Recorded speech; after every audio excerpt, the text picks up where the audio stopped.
Sastha health care ഹോസ്പിറ്റലിൽ ഇപ്പോൾ വിദഗ്ധ ഡോക്ടർമാരുടെ സേവനം. ആധുനിക രീതിയിലുള്ള ഓപ്പറേഷൻ തിയേറ്റർ, 24 മണിക്കൂറും ആംബുലൻസ് സർവീസ്, ആവശ്യക്കാർക്ക് വീടുകളിൽ ചികിത്സ. Sastha health care and wellness centre, Vazhani road, Vadakkanchery, Thrissur. Phone 8547024222. Sabarimala സ്വർണ്ണക്കള്ള കേസിൽ തന്ത്രി കണ്ഠരര് രാജീവർക്കെതിരെ റിമാൻഡിലുള്ള ദേവസ്വം ബോർഡ് മുൻ അധ്യക്ഷൻ എ പത്മകുമാറിന്റെ മൊഴി.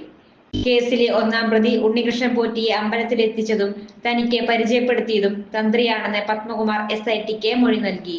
പാളികൾ ചെന്നൈയിലേക്ക് കൊടുത്തുവിടാൻ തന്ത്രിമാർ അനുമതി നൽകിയെന്നും തന്ത്രി കൊണ്ടുവന്നതിനാൽ പോറ്റിയെ വിശ്വസിച്ചതെന്നുമാണ് എ പത്മകുമാറിന്റെ മൊഴി. ഉണ്ണികൃഷ്ണൻ പോറ്റിയുമായി തനിക്ക് സാമ്പത്തിക ഇടപാട് ഉണ്ടായിരുന്നില്ല. പോറ്റി തന്റെ ആറന്മുളയിലുള്ള വീട്ടിൽ വരാറുണ്ടെന്നും പത്മകുമാർ മൊഴി നൽകി.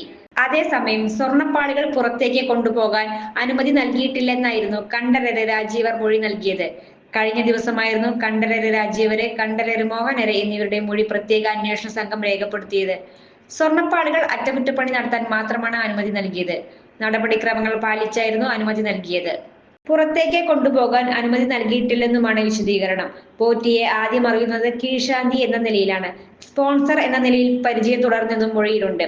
കേസിൽ റിമാൻഡിലുള്ള പത്മകുമാറിനെ 2 ദിവസത്തേക്കാണ് SIT ചോദ്യം ചെയ്യലിനായി കസ്റ്റഡിയിൽ വാങ്ങിയത്.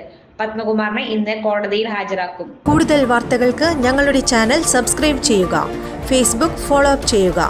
വാർത്തകൾ വേഗത്തിലറിയാൻ Anytime